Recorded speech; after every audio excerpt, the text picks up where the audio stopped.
বাজিগার পাখির ডিম পাড়ার লক্ষণ।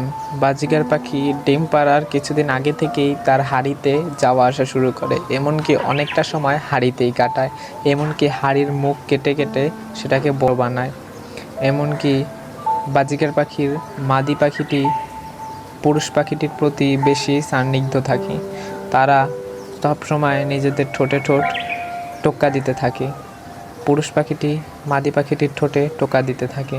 এটাই তাদের ব্রিডিং প্রসেস। এমনকি আর কিছুক্ষণের মধ্যেই তারা মেটিং করে। এমনকি এই সময় বাজিগার পাখির মেল পাখিটির চোখের মণি কিছুটা ছোট হয়ে যায়। এই সময় বাজিগার পাখির ফিমেল পাখিটি অনেক বেশি পরিমাণে খাবারের প্রয়োজন হয়। এমনকি তারা এই সময় খানিকটা বেশি খাবার খেয়ে থাকে।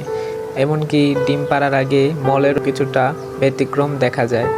ডিম পাড়ার আগে বাজিগার পাখির ফিমেলটি অনেকক্ষণ হাঁড়িতে সময় কাটানোর ফলে তার মল কিছুটা বড় ও ঘন কিছুটা বেশি দেখা যেতে পারে।